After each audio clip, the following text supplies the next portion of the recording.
Thank you very much, everyone. I will go ahead to read the biography now. So, Blessing O. Josiah is a purpose-driven and seasoned nurse educator with a varied history in clinical practice, academia, healthcare leadership, and research. Presently engaged in doctoral studies in healthcare administration. His commitment to continual learning is demonstrated by his numerous academic accomplishments, including a Master of Science in International Public Health and a Master of Science in Healthcare Management. Josiah possesses a Bachelor of Nursing Science and is a registered nurse in Nigeria, the United States, St. Kitts and Nevis, and the Turks and Caicos Islands. Josiah's commitment to patient-centered treatment is apparent in his clinical practice style. He is dedicated to delivering superior care that is culturally attuned and responsive to the distinct needs of every patient. His capacity to cultivate robust relationships with patients and families engenders trust and promotes effective communication.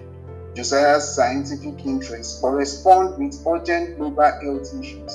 His research centers on vaccination hesitancy, health disparities, and healthcare access, particularly examining healthcare funding and the determinants of health behaviors and the healthcare utilization. His research has been disseminated in esteemed peer-reviewed journals, enhancing the evidence basis and guiding public health policy.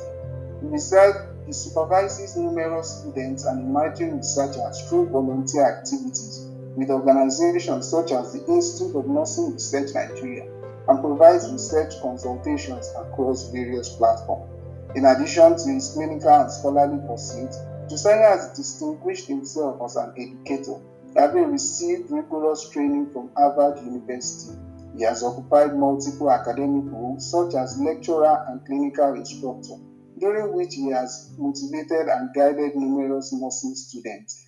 His pedagogical methodology emphasizes imparting a robust foundation in both academic knowledge and practical skills, preparing students to become empathetic and proficient healthcare professionals. In addition to his teaching responsibilities, Josiah serves as a faculty supervisor for climate resources for health education in nursing, collaborating on curriculum development with Columbia University and the Global Consortium for Climate and Health Education.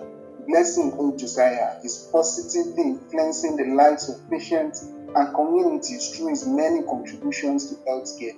He is an active member of the Rotary Charity Club, the Grand Turks Toastmasters Club, the Turks and Caicos Red Cross Society, and an experienced peer reviewer of Pillars Global Public Health, Frontiers of Public Health, and other academic publications. His fervor, proficiency, and dedication to excellence provide him a significant addition to the healthcare sector.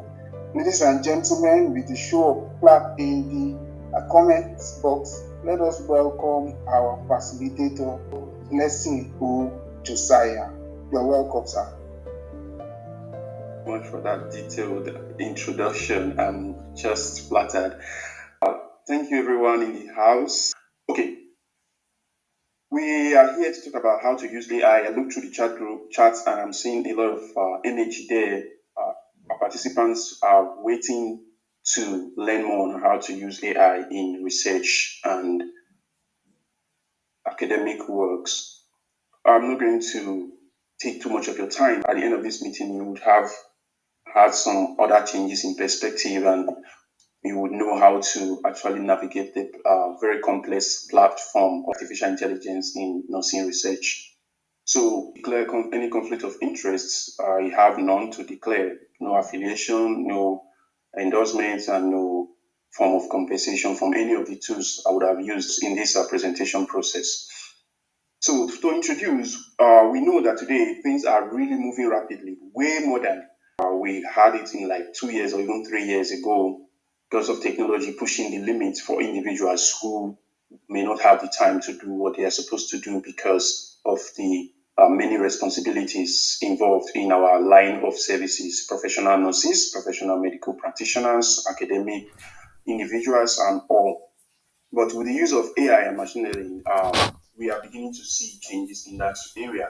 are beginning to see improvements and people beginning to push out products and research outputs that are way more than what they could do previously. So it's either we join this train or we'll have to stay behind, and that will be the best experience.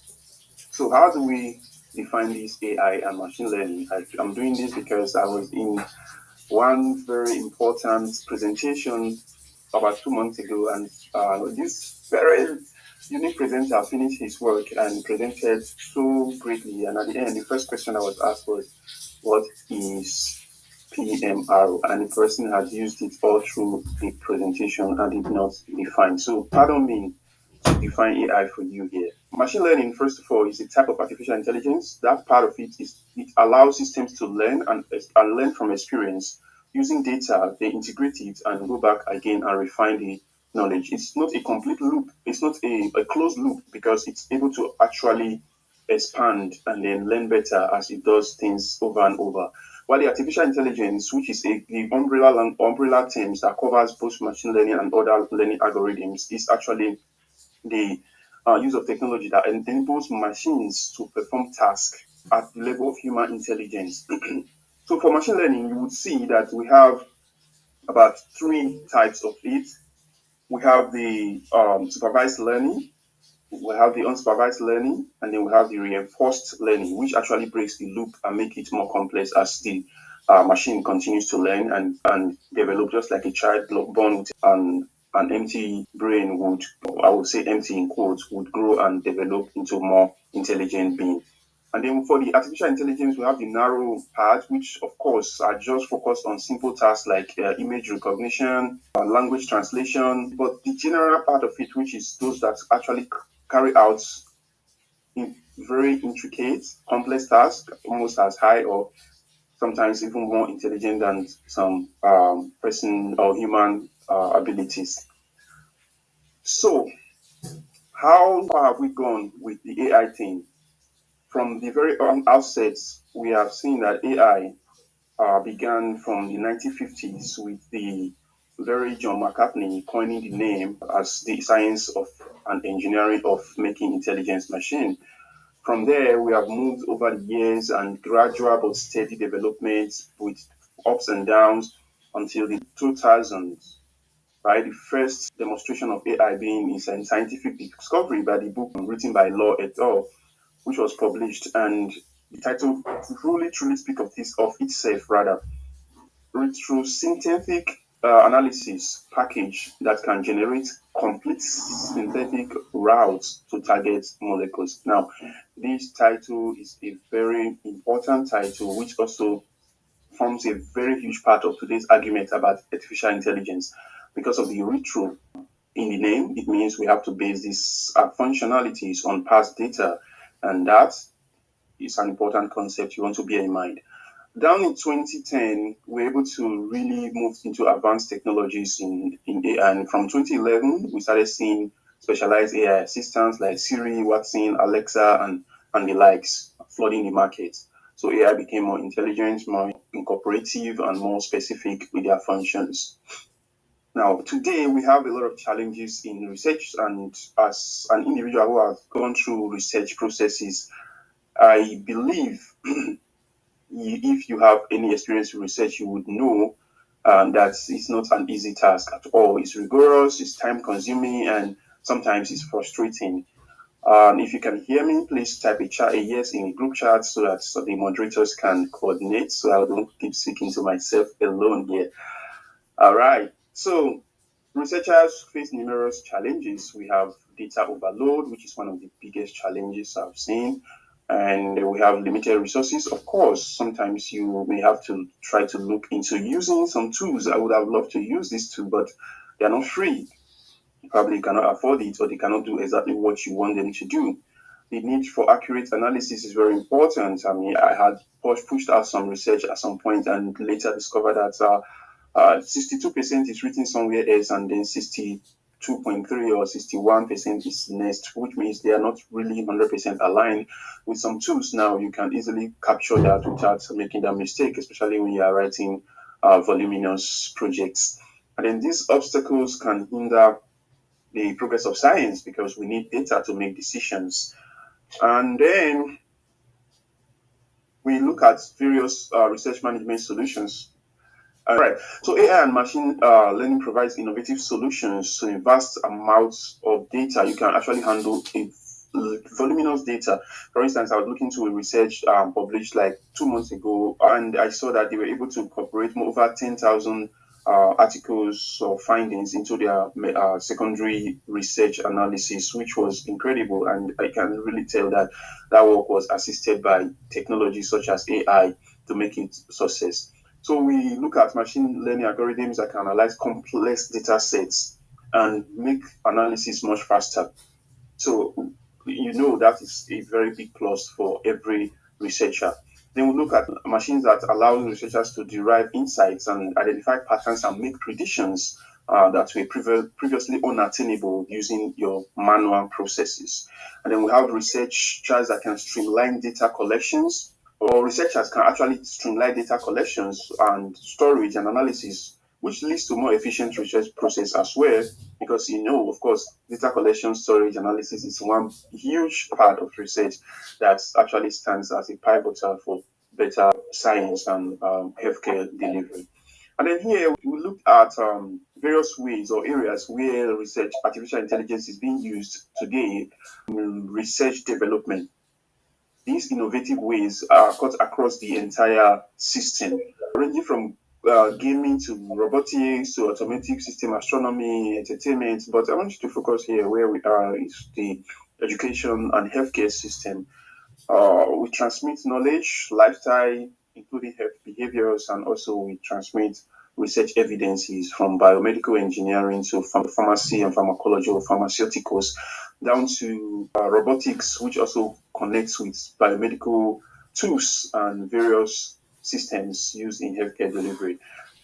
Now, in academic, which is where I just asterisk above, we have 6 domains that has been explored by Kapler and Abalwi 2024. When I looked through this research, I saw a whole lot of activities there. The work was really, really expansive. From idea development to content development or creation down to literature review, data management, editing, and then communication of the output or outreach, and then ethical compliance. How are these being used? They looked further and they saw that most individuals, up to 28% of the persons they look at, sorry about that, had used AI in terms of drafting and research and all these and writing outputs or deliveries. And they followed closely, they found that about 26% were using it for editing and review and publishing. Of course, I'm part of that. And then data management and analysis, yes, of course, I will also say I'm part of that.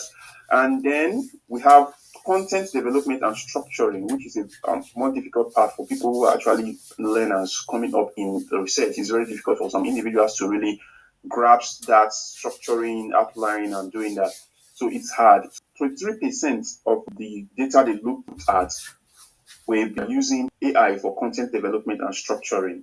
And then for idea development and research design, 2%, which I think may be higher than that today, or maybe the capturing was not completely done. But this is a very fine research showing you how people are using AI today. And they went further to create a table which shows different tools. I brought this in because I wanted to show you that, yes, of course, there are a lot of tools out there that you can use. You will get this slide after the presentation. So, but if you feel like taking screenshots, it's okay. But I will point out some things for you here. There are various tools that were not completely represented as they should. But the bottom line is, look at this very column here. You will see there are AI integrations such as ChatGTP here. We have the semantic scholar here, and others in vivo, in vivo rather, and then we have various other ones that have AI integration. But today, the level of AI integration would have increased. For instance, Turnitin now has AI parts of it, and even Zotero is beginning to act in a way that is now incorporating some AI abilities into the function. So what AI tool should you use? The question is a very complex question because, as you can see, there are a whole lot of AI tools out there. that you can actually pull from. But that is a whole lot. Where do we start from? How do we pick them out? And of course, we have them in various areas or various domains, as you would have seen in a previous slide on various things it's being used for, especially from qualitative data analysis to quantitative data analysis and all that functions here and there. So it becomes confusing because at this stage where we have at the stage of AI hype or at the peak, is a lot of persons, a lot of organizations are integrating AI, and a lot of researchers are coming out with various tools that can help. That there's a lot of complex tools out there. To select them, you need to really be familiar with most of them. So I came down here and I was talking about a few that I selected or curated from the internet and from my use as well. So we have hypothesis generation software called HyperWrite, and this generates testable hypotheses based on research topics. So what you need to do first is to create your research topics and plug it in, and you'll be able to get your hypothesis from that research. And if you don't hear me, if I'm talking too fast, please ping me. Okay, so and then we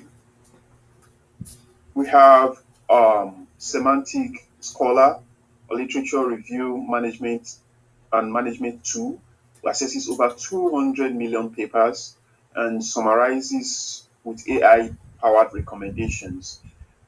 This is very good if you're doing the literature review kind of study. And then we have Elicit, which summarizes paper. We can use Elicit alongside with semantic scholars because Elicit will provide a one sentence summary and organize details from databases of over 125 million papers. And then we have Maestro for transcription of interviews. It will actually transcribe into over 125 languages, convert audio video files to test with accuracy. And if you use that along with qualitative data analysis to call Atlas, you will be on the in fact on the a higher scale of performance. However, Atlas also went further to incorporate test analysis of transcriptions of interview transcripts, and also offers sentiments. If you do qualitative research, you understand what sentiments are, the views, perceptions, sentiments, positive, negative, neutral, and all that talk around qualitative research. Atlas can actually help you detect the tone of your speaker and what they say and how, and then the words plus the tune, and then make a sentiment out of it, whether it was a positive sentiment, negative sentiment, or if it's a neutral one, then they can tell you, which of course in Vivio can actually do also. But the transcription of your interview transcript is actually one part that Atlas tend to work more. Power BI is an interesting tool from Microsoft Corporations. They made this tool to actually analyze quantitative data. However, it is way more powerful than just analyzing tools, because if you have a URL from a website, you can actually plug it into Power BI, and as the individuals who own that website are updating their data, Power BI will be picking it up on your computer and also changing your analysis accordingly. So people who are into big data, large data analysis, you are into, let's say, hospital management system, where you need to always collect information from patients, like counting number of patients visiting the amount they are being billed, their hospital bills, or the number of days they spend in a hospital, as it is entering your hospital management record system. If you have Power BI system, you can actually be pulling that data day in, day out, or hour by hours, and be analyzing it on your screen. Not just the analysis, Power BI also has the ability to show you an interactive dashboard where you can actually view charts and various tables, and they will continue to move. And once you delete one single input, it changes all the data across board to match whatever you changed. So it's a very powerful AI tool as well. And then we have the paper pal. This one works, you can integrate it into your Microsoft Word as a companion to write with. But I see it as a little bit clumsy too, because I tried it for a while, even subscribed with about 100 something dollars, but it didn't really do what I wanted it to do. But I'm not saying it doesn't work well, it does, but I needed it at a very critical moment for something, but it didn't do it as much as I wanted. However, people have been saying a lot of good things about it, which you can try it out if you the free version, if you have needs for it. Because I tried the featured, I mean the subscribed version, and it didn't really do more than what I was getting from the free version. So this is not to talk down any application, please. I'm just telling you my experience. All right, so we have Script Arrow. This used to be a web, in fact, it's still a website based and a web based app which can be used for research referencing. You can use it to generate APA referencing, MLA, and other type of referencing. And also, it can scan documents for errors and suggest corrections directly in your Microsoft Word document. And also, if you paste your text just like Grammarly would do, it can also assist you in correcting them and all that writing processes. Now, the most one of the most interesting one is the Quillbot. Quillbot is very popular. I think it's being used across country, including Nigeria now. So this actually is like the police for AI writing. It actually writes as an AI, but also detects whatever AI has generated and can tell you that, oh, this text is generated 50% AI or 20% AI based on whatever you're using it for. But this tool also is a very powerful tool for paraphrasing. If you attach it to a Microsoft Word on one side, if you just highlight a text, it can tell you, do you want to paraphrase it? Do you want to reduce the length? Do you want to increase the length? Do you want to change it to academic tone, professional tone, business tone? And or do you want to just type in what you want to do with it and it can help you? But as a way of precaution, when you use Quillbot, please read through your work again because Quillbot can use synonyms that actually throw your meaning far away from what you actually intended to put in. So you want to be careful with that, but it's a very powerful tool, I must tell you. And one thing again, as a researcher, when you are writing, you would have written something in page one, and you are on page 25, you are writing something else, and probably you would have contradicted yourself because it's a whole lot of thinking. You immerse yourself in the writing process. Quickbot can actually alert you and tell you, hello, what you are writing now tends to contradict what is on some other parts of your work.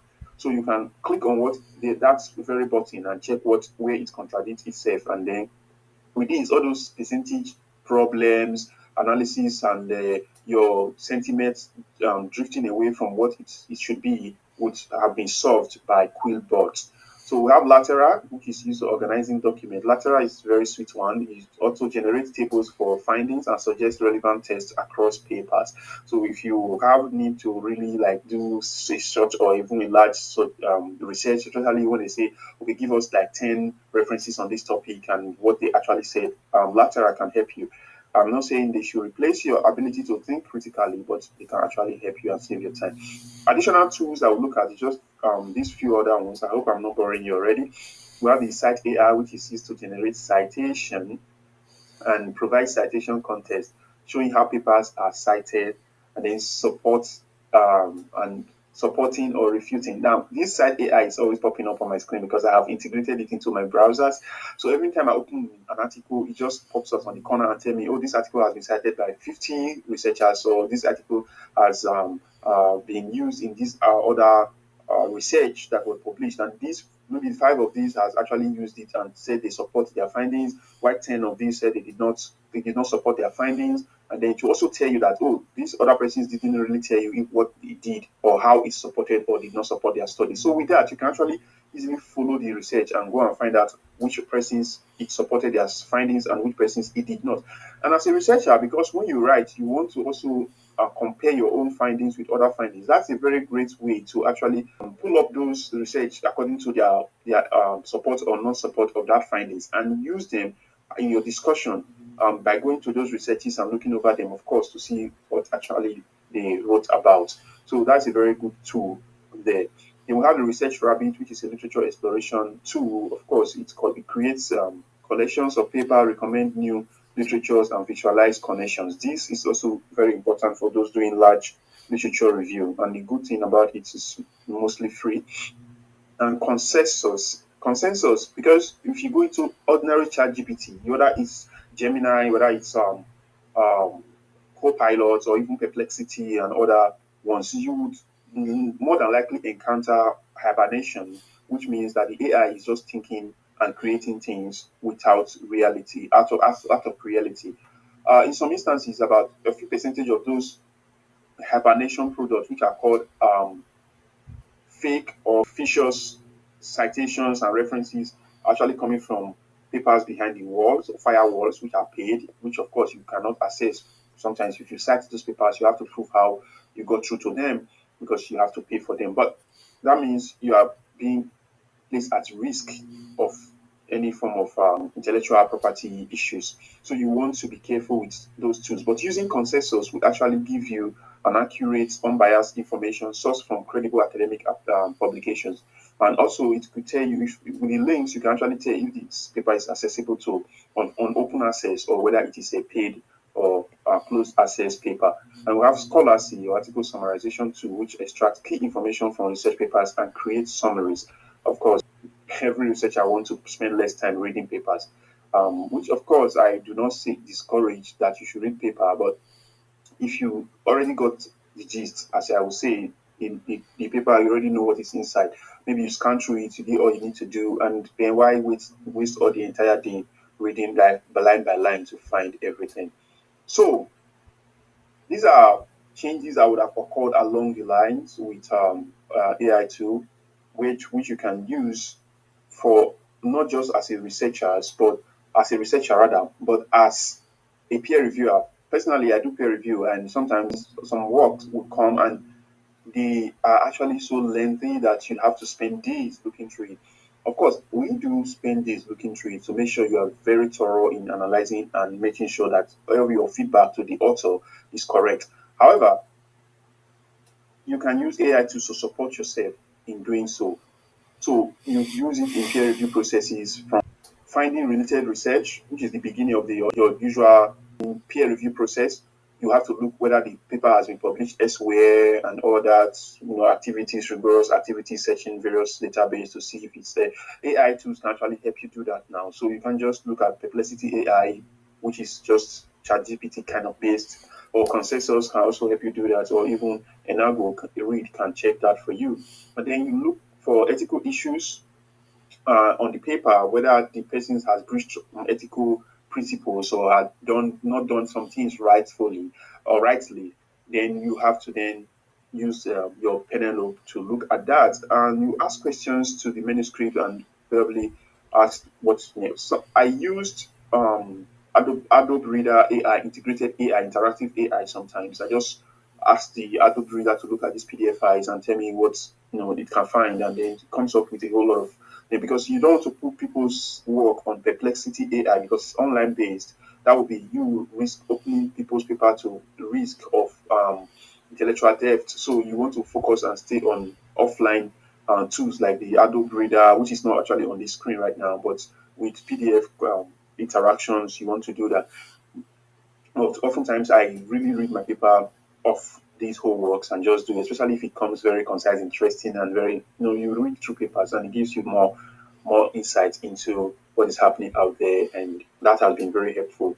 And you have manuscript summarization. You want to write the final summary of your feedback for this manuscript, and then you generate it. And once they get this once you get this information out, you can easily um, track them in the manuscript as you are reading through to be sure that if they are, because sometimes when I do that, I see that so the AI would have veered off the point. I just have to delete that and work with my brain and continue what I'm doing. So we have the screening of manuscript, which is done by Enago, and then review of task management, which can be done by Task AI peer review generator. Those are actually on the back end of all these Q1, Q2 journals, which can actually not spend time wasting time. If you submit your paper today, tomorrow, they are already telling you it's accepted or rejected based on the analysis that the AI would have carried out on your paper.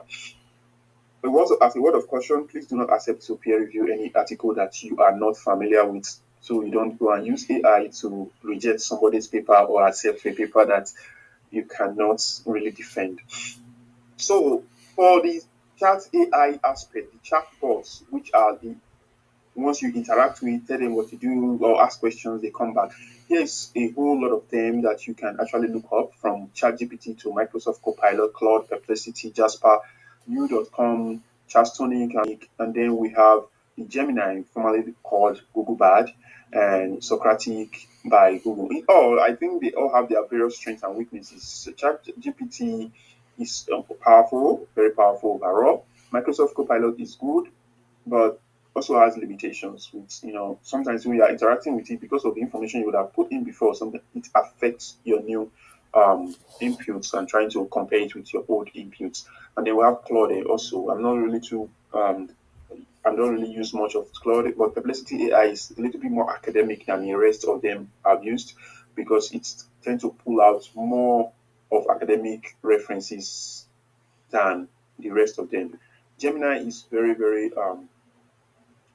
versatile. Just like Google is a very big platform, so he has access to a whole lot of data and can easily really solve. But one good thing with Gemini and Perplexity AI, even ChatGPT Copilot, is that if I have a pie chart, for instance, and I want to quickly discuss this pie chart, make sure your figures are showing, your percentages are showing clearly. Just screenshot it or copy the image and put it on and say, please give me an insight on this chart pie chart, or please can you describe or discuss this pie chart.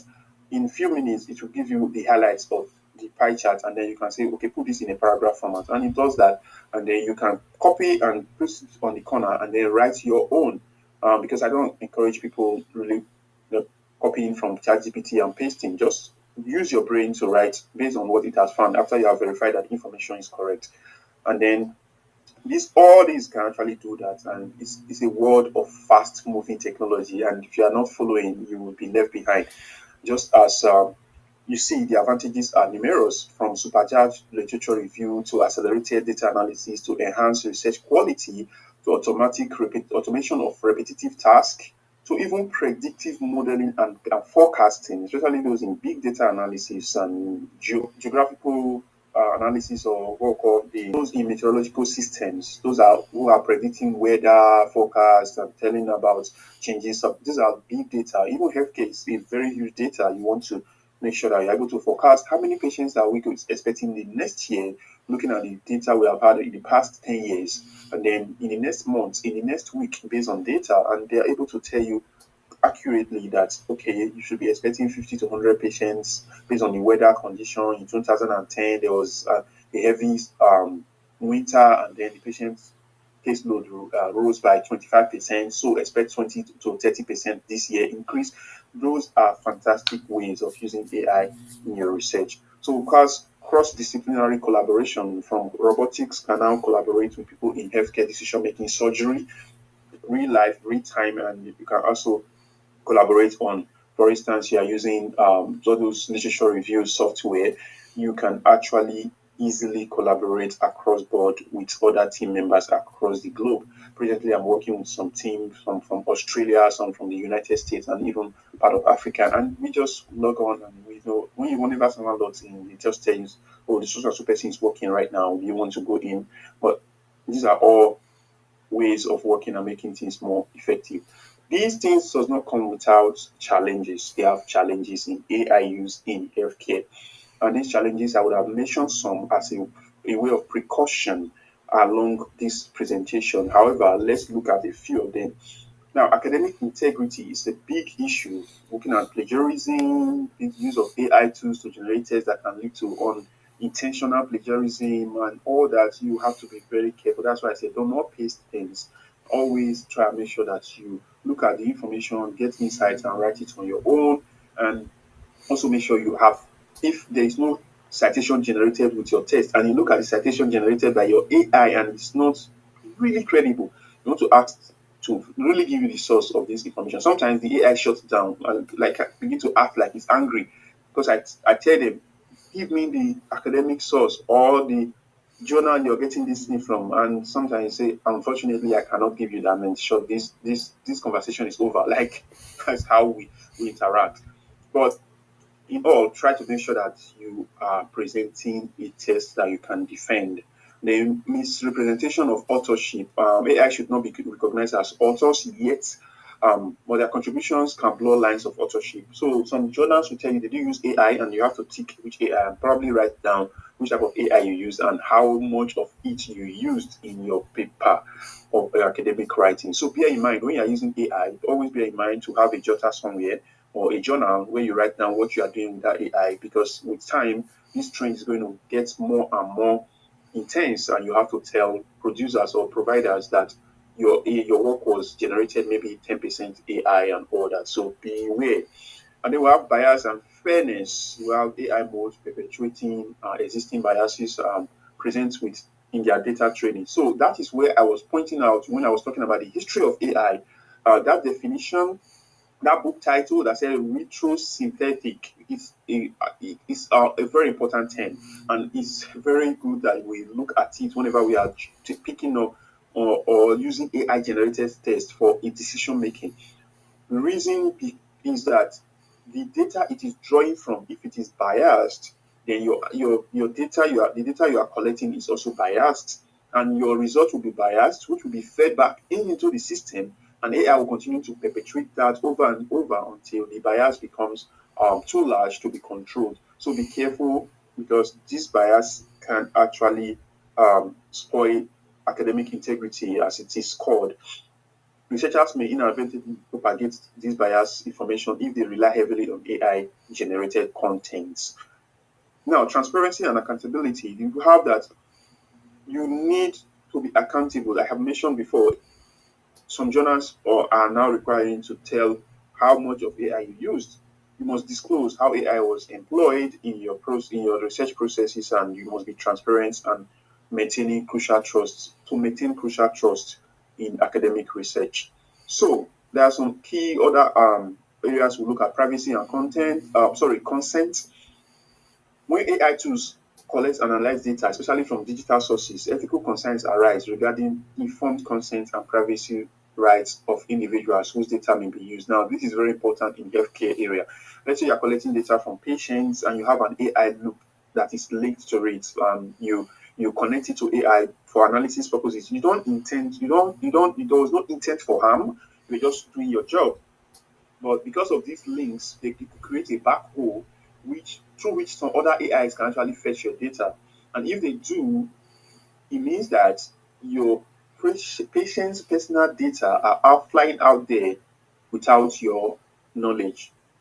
And in fact, companies who produce electronic gadgets like your monitor wristwatch for monitoring heartbeat and heart rate, and so sleep monitoring apps and all those health related apps, wearable devices, they are at most more risk for such to happen, because since the data sometimes are being transmitted to databases for reuse or for analytical purposes, coming to think of somebody is having a heart attack and they haven't told you about it, they just in the hospital with their doctors, and then another agency is already aware, or probably AI is already feeding it into systems for decision making or for analytical process. Those are very, very key areas you want to bear in mind. So a lot of researches from Asif, Khalifa, and Abadawi and Mayo and even Resnick and Hosseini, they all speak about this, and you want to be careful. Then we have quality of research. Are we really sure that on relying on AI completely can, in terms of how much are we going to rely on AI in terms of propagating quality research outputs?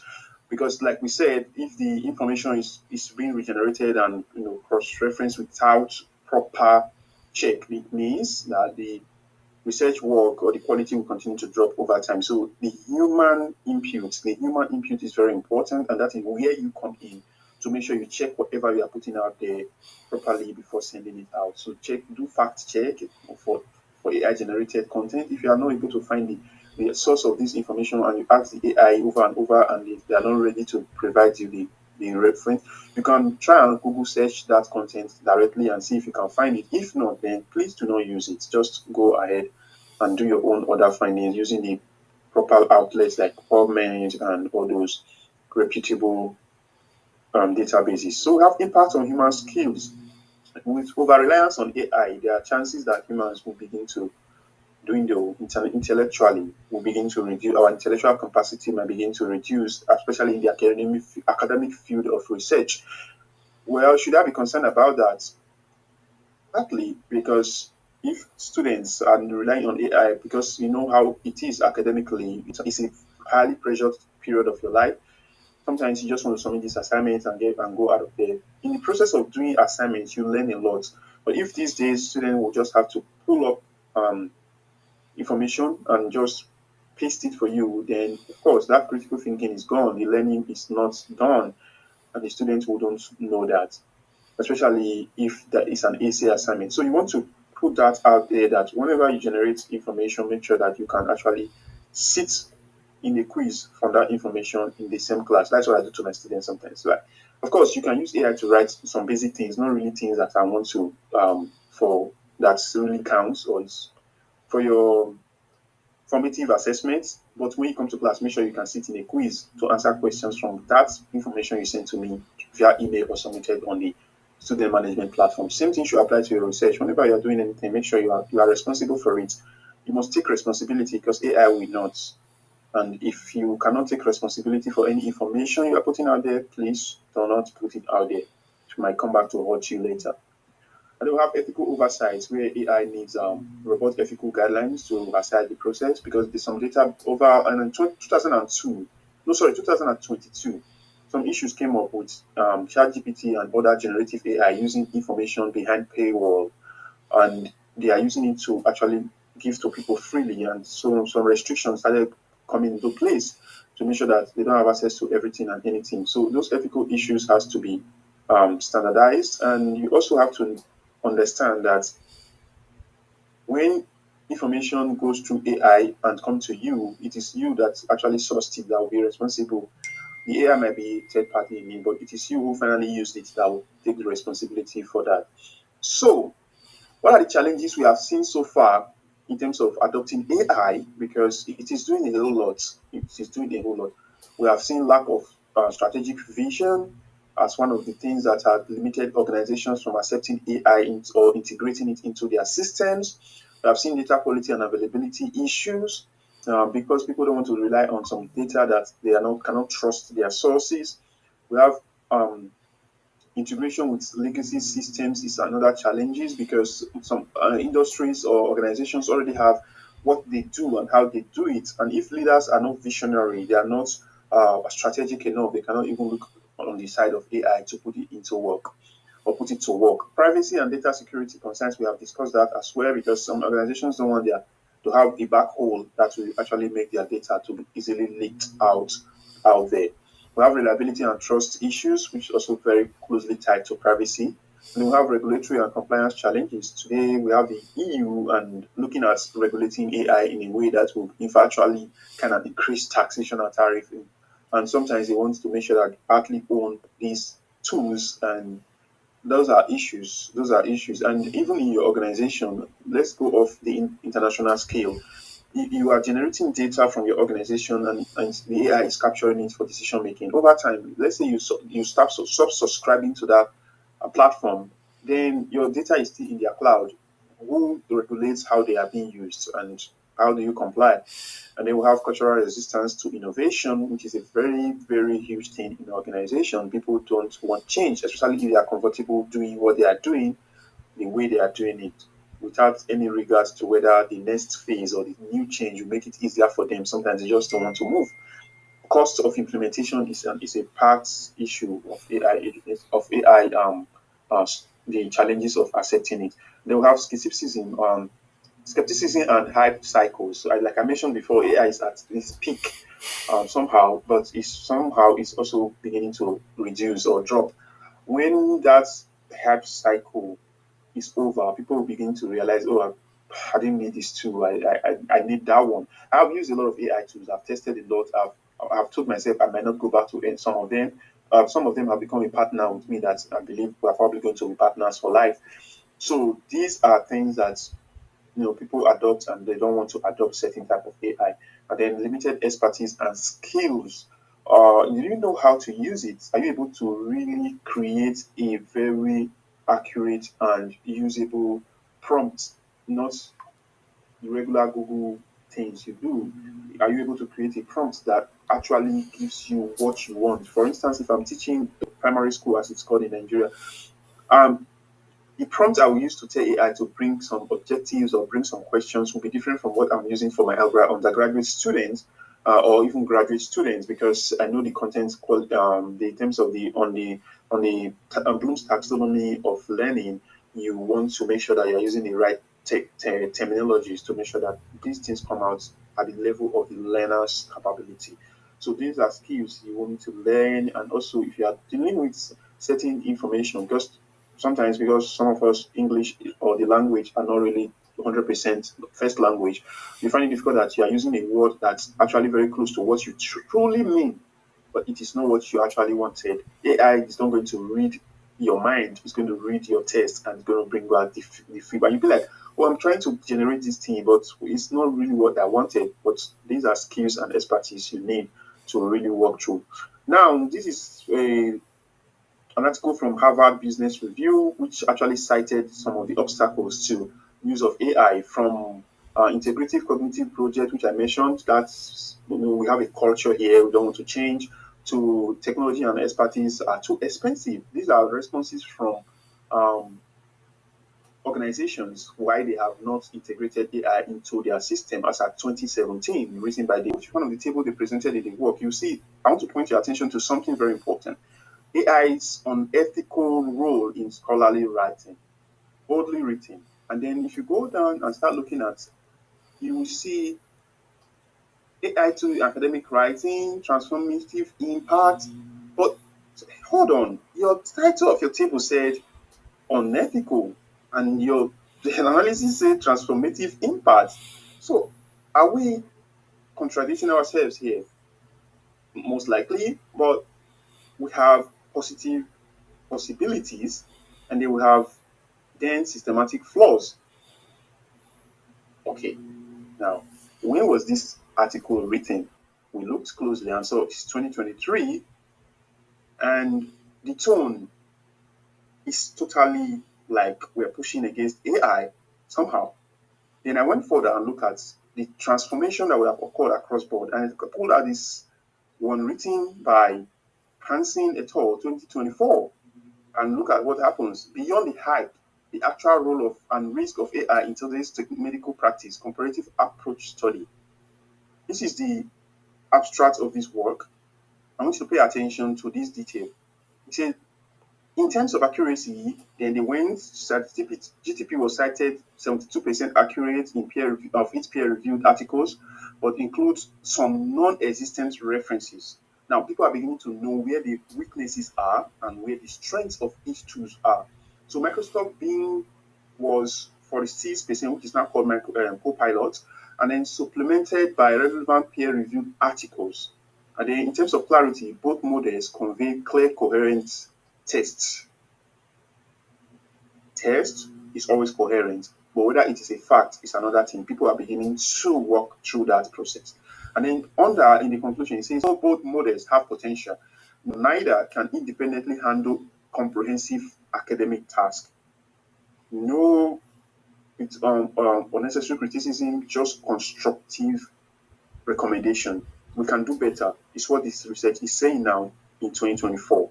And then researchers should critically assess AI outputs to maintain academic credibility. You see, the tone just within the space of 1 year, the tone about AI would have changed drastically.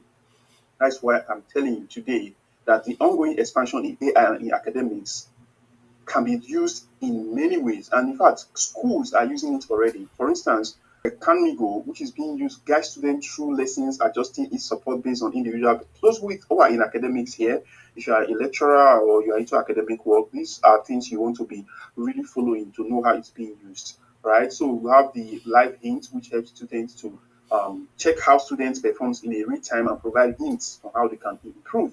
Of course, there's no way you can separate research from academics. It's always tied together. That's why I had to touch this.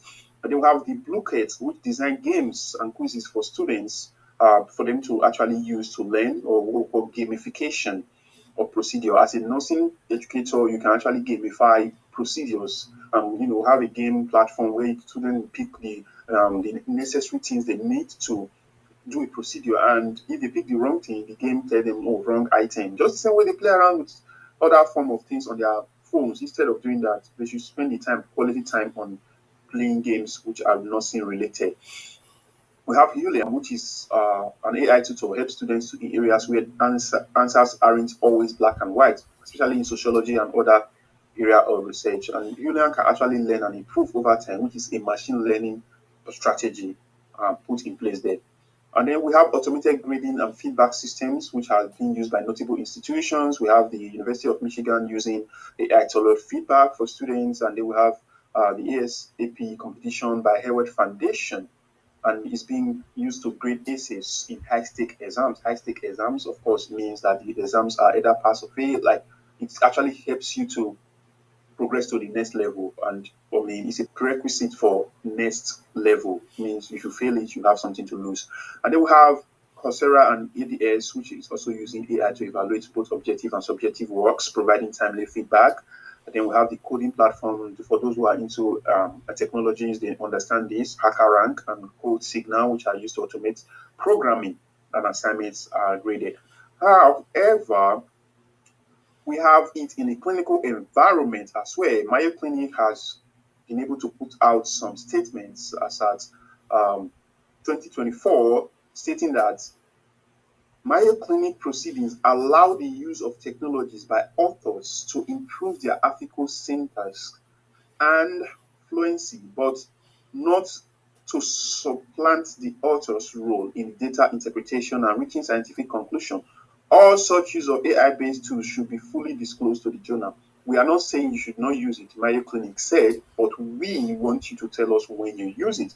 In fact, when I read through this article, it actually emphasized that a lot of authors whose language, first language, are not English, find it difficult to write in English. With AI, it's becoming easier. I actually peer reviewed an article on frontiers of public health written by some authors from Korea, and they wrote it in English, but I could see the challenges they were having transferring those their very impressive knowledge into English language. And I had to, at some point, recommend the use of someone that speaks English as a first language to edit the manuscript for them.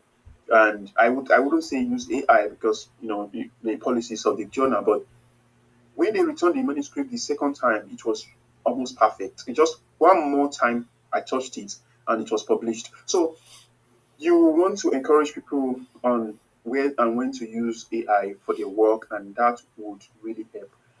And then the future looks promising because the research is likely to be dominated by advancements in AI and machine learning.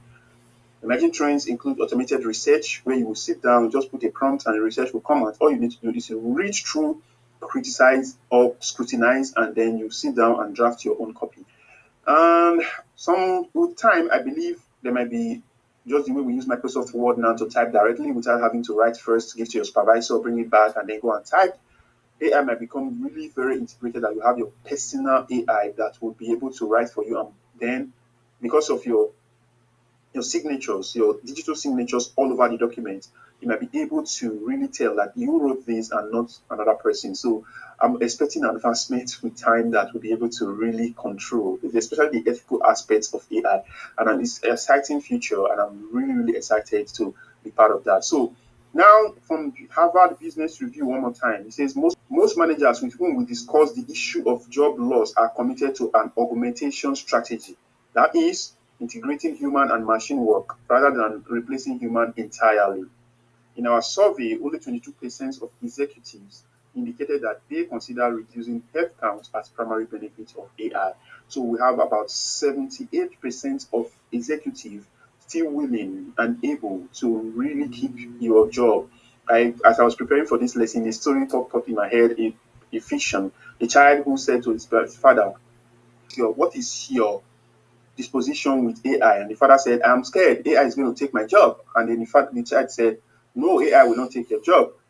And then the father said, you don't know anything. AI is going to take all our jobs. Then the child said, okay. As he walks away, he remembers he had an assignment that he needs to do. And then he spoke to his father, Daddy, please, can you help me with my homework today? The father said, I'm very busy with a lot of work piled up from the office. I need to finish it. And he added, can you please ask Alexa to help? And then the child said, Daddy, it seems like Alexa is going to take your role. So I laughed and I said, that's a very interesting way of looking at it. If it's not supporting you, then people begin to feel that it's taking your position. But of course, we can use AI in a very responsive way, and it's going to be very, very, very important in the near future. In fact, it's already is, but a lot of persons are still resisting. How do we then take it? Strategic implementation, train researchers, train people, let people learn how to use these things. And if they do, they will do better. That's why we are at Institute of Nursing Research actually. So if you do not have the capacity or the skills to do research or even use AI properly, we will invite you to join our program, the Institute of Nursing Research Journal Club.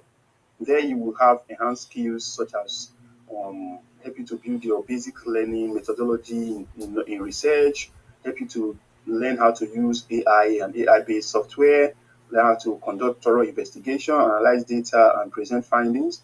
You have to then learn how to collaborate with others because you have access to researchers. And as I speak to you, I'm actually a mentor to a group of researchers. We are putting out works out there, a lot of products, a lot of quality research are coming out from it. It gives you that ability to collaborate, do the little you can, and others do the little they can, and then you see a very powerful product coming out from it. They have networking opportunities. You meet with people at various level of studies, from basic undergraduates to master's level, doctorates. They are all there in INRO, and I promise you, it's going to be a great opportunity to network. You will have career advancement that can strengthen your CV. Also, it can help you gain valuable mentorship from others. Then your research is going to be groundbreaking. I can promise you that. The persons in INRO, our CEO, past CEO, present CEO, and other team members, they are excellent. And then we have community-based projects that will also carry out over time to time. So the email is displayed at the bottom of this page. You can look it up or send an email across or check our website just at inronigeria.org. You can find more details there. All right, so this is the call for application for the cohort 8, and we are starting next year or in a few months' time, January. And we have 3 categories. We have the beginners, which is if you don't know anything about research at all. In fact, you don't even know how to define what is research. Come, we'll make a pro out of you. We have intermediates where we have, okay, I have an idea, but I still am not sure. Then we'll take you on and we'll train you.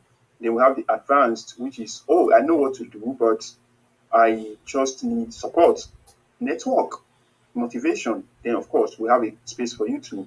So people have been able to move, or some persons have been able to move from beginner and even graduated as advanced. Is it expensive to be on this program? Not at all. If you are abroad, just maybe $2. If you're in Nigeria, maybe about 5,000 naira, which is very, very small amount. This is actually a free way of learning. And I promise that I look through the curriculum and it is rich, massive.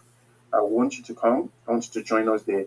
So, in conclusion, we leverage machine learning is essential for overcoming research challenges and unlocking significant benefits. Ethically embracing these technologies will pave the way for a more efficient and effective research landscape. Here are my resources, and thank you for having me. That is great. Can we just appreciate our speaker in the house? That is awesome. That is wonderful. That's a good delivery, unexpected, and a massive one indeed. At the moment, we'll be taking questions. So if you have any question, kindly unmute yourself. Thank you so much, our speaker. We really appreciate that perfect delivery. That's a good one. Very, very interesting. I believe every one of us would have gotten 1 or 2 points to actually take home this evening. And after this session, I know that you have a lot of assignments to do because there are a lot of apps software that have been discussed where you just have to explore to know how it really works. So this session is not just a session where you just come to listen and you just close the book forever. No, you have a lot of things to do right after this time. Please, I would just want every one of us to ensure that you take cognizant notes of everything that we have learned on this platform. We appreciate you so much. Thank you very much, able speaker. So, Miloye Ayobibe, can we hear you? Good afternoon, sir. Good afternoon, ma. Yes, thank you very much for this presentation. It's really impactful and it's really interesting. God bless you, sir. So, my question is that because I noticed something regularly for nursing students. So, right from foreign level to foreign level, though people are being taught what research is all about and everything in the class, but for students, they still have this kind of barriers, like for them to understand it very well. Because when it comes to writing the paper right from chapter 1, chapter 2, chapter 3, though they have supervisors that put them through, but still there are still some barriers. So I want to like ask like give us more impact, like how can we really overcome this, sir? Thank you, sir.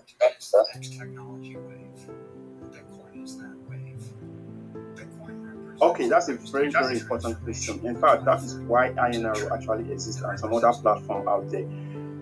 To become better with research, you must conduct research. Am I audible? Yes, you have. You have. Okay, Yes, great. sir. See, so the best way to become a good researcher, I'm not even talking about excellence, which also is on the same track. First of all, you must practice what you learned. What did you learn? Did you learn how to create a little hypothesis, or write a research question, or just do a pie chart, or whatever? The little ones you've learned, try to practice it. And then when you do, reach out to mentors and ask them to help you look over it, right? And when they do, they give you feedback. Do not feel overwhelmed by the feedback, like, oh my God, I just thought I put all my energy into this, and now here it is. I myself, I still have mentors. I have people like Dr. Cantaris, I have professors all over the world that I send my work, or sometimes intentionally add them to my research, because I want them to have that professorial look at it and correct it. So collaborate. If you are not an INRO member, I would strongly encourage you to join the next cohort, because why we can actually access mentors, people who are very, very advanced in research, it is very likely that you will not be able to get their full attention because of time issues. Sometimes people bring things to my desk and I know I will have to do this on my to-do list. I spend weeks trying to tell them I will get it done, but because I'm pressed, I'm pressured, I have to prioritize some things. And I do apologize if anybody is in this house also who has sent me something I have not been able to finish it. But the point is this: look for people who actually are better than you, practice what you know, and that will take you to the next level.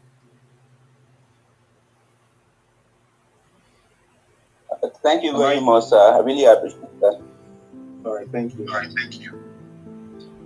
right, thank you for that contribution. Yeah, do we have other questions? Do you have anybody with I think somebody was I see Temi Tokwe. Please, can you unmute yourself and let's hear you? Temi Tokwe, please. Thank you very much, sir.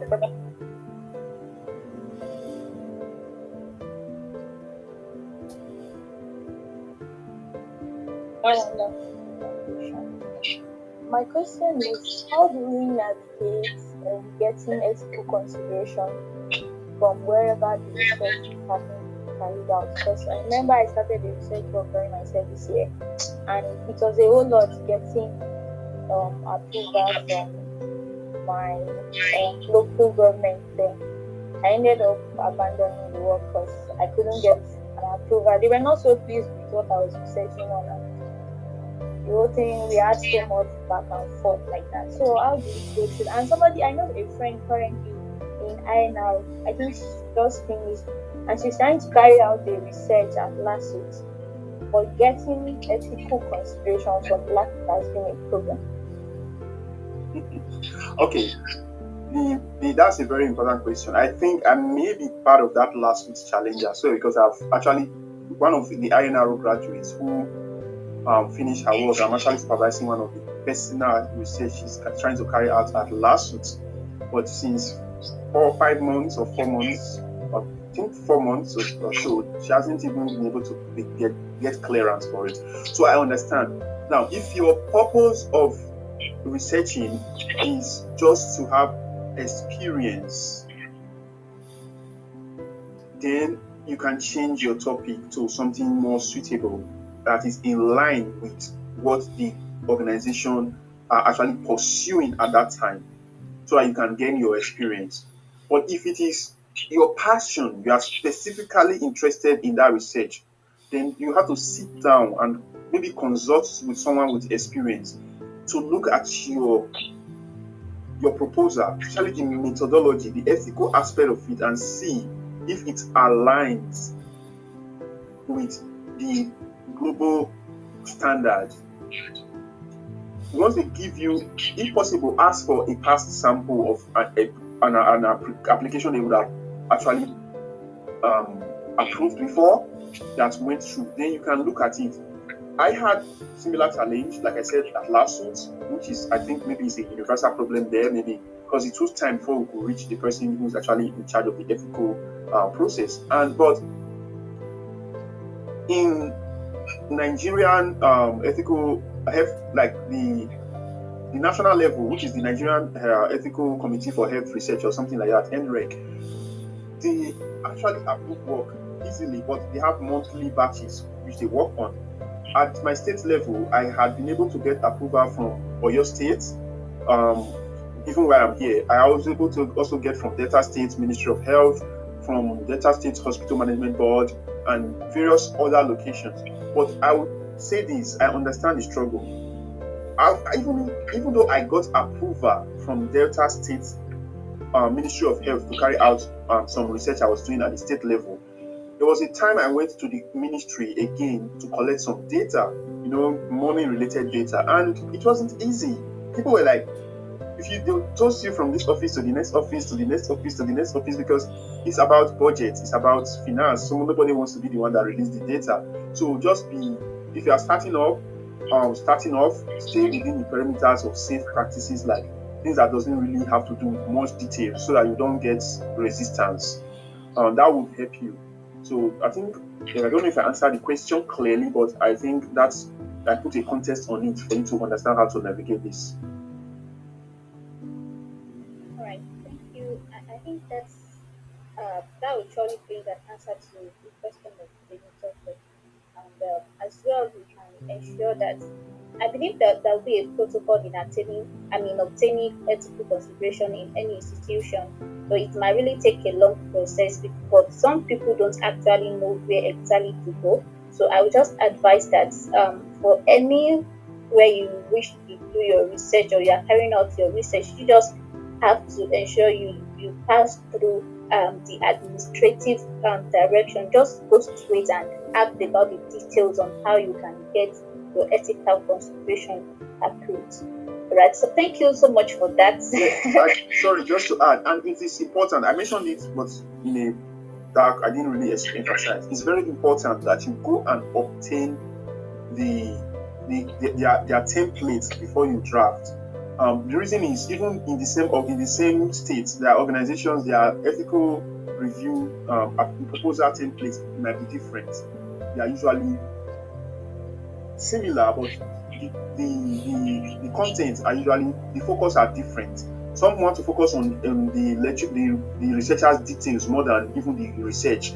Some want to focus on the method. Some want to focus on all those minor things, inclusion and exclusion criteria, and all. Those are things you have to know. But use the one from that organization. It will help. But I believe you would have done that. I'm not just saying it because I think you did it. But even if you didn't do that, please try and get that done. It will help you.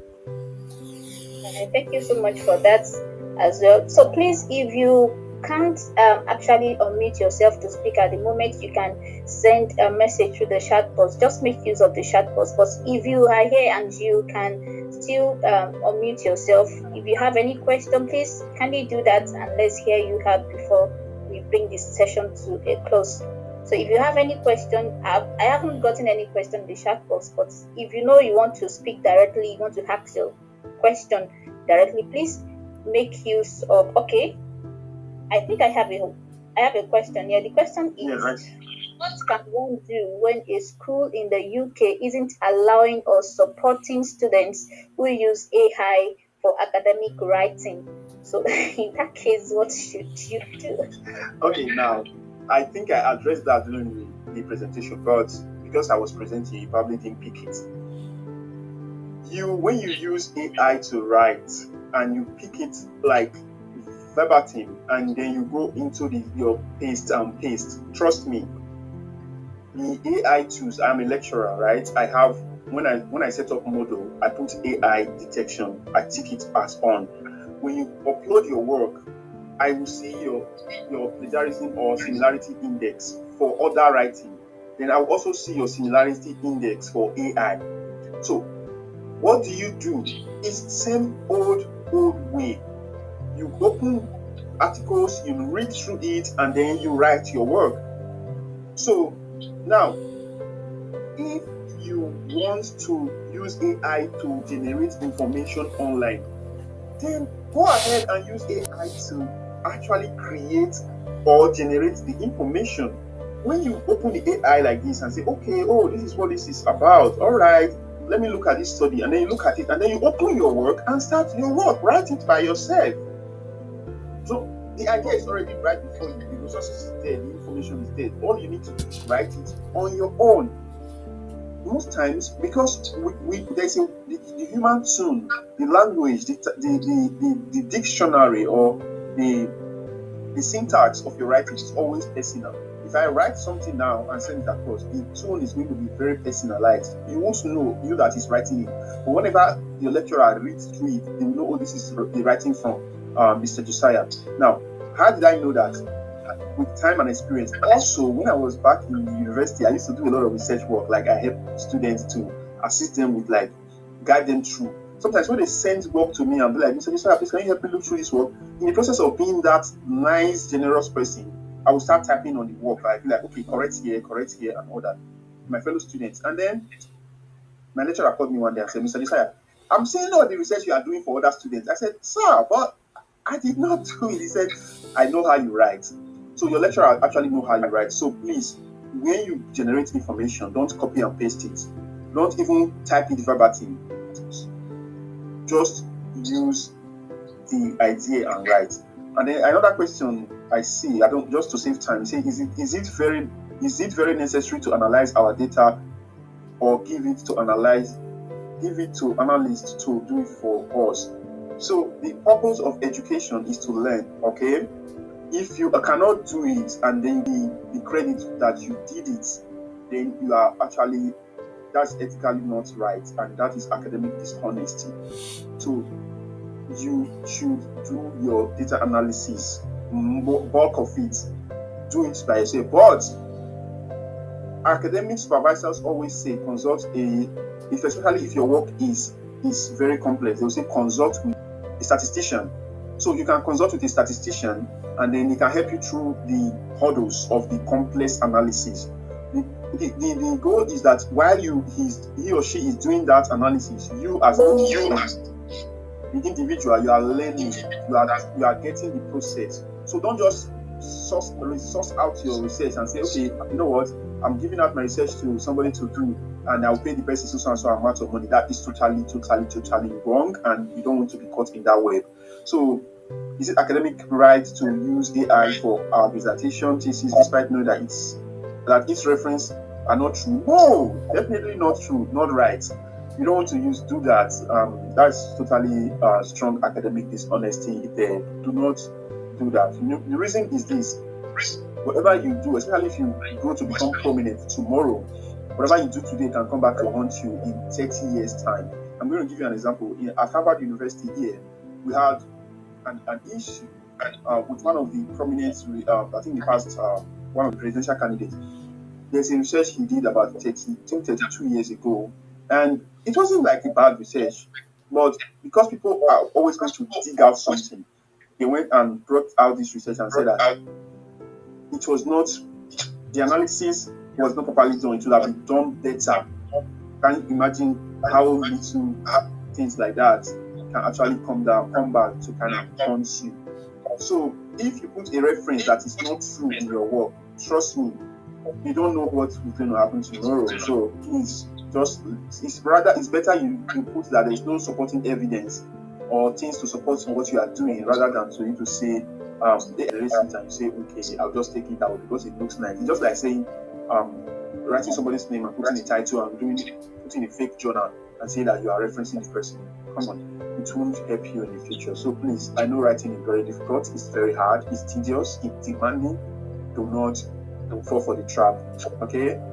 Thank you, Moses. It out. So let me just use this opportunity to let you know that this next cohort is going to be a powerful cohort. So don't sleep on it. Ensure that you register on time so that you'll be able to maximize everything that has been packaged for the session for you. So if you want to be versatile, if you want to expand your knowledge, if you want to be deeper in your research, don't sleep on this. Don't just waste time in registering at all.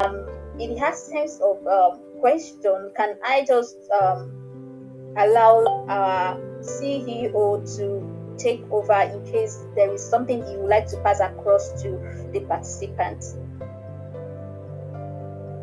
You're welcome. Our CEO, Mr. Adeshoyi, the floor is open for you. Okay. Thank you so much, moderator, and thank you so much, our presenter. So I want to appreciate everyone for attending this webinar. This webinar has been very impactful, and we are hoping that going forward we'll be having more impactful webinar. And as the facilitator has actually helped us to see that we are currently opening the application for the new cohorts of the Journal Club, which is a very good platform for you to build your competencies in research. You would also be able to network with a lot of experts, be able to ask your questions, you'll be able to collaborate with people in carrying out research. It's a very great opportunity for you to be exposed to many things. As soon as the application is out, you would see it on our social media platforms. You would see us sending them all around. It would be nice for you to be a part of this cohort, and there you would be exposed to deeper things regarding research and evidence-based practice in nursing. Research is not something that we can talk about just in 1 hour. In fact, I was really blown away because the issue of AI is not something that could be covered in just 1 hour, but the facilitator has tried as much as possible to compress everything for us in an hour. And if you have further questions, you can relate them to the leaders of the institute. You can also have such conversation with the facilitators. Thank you so much. It's nice to have every one of you here. Thank you. Over.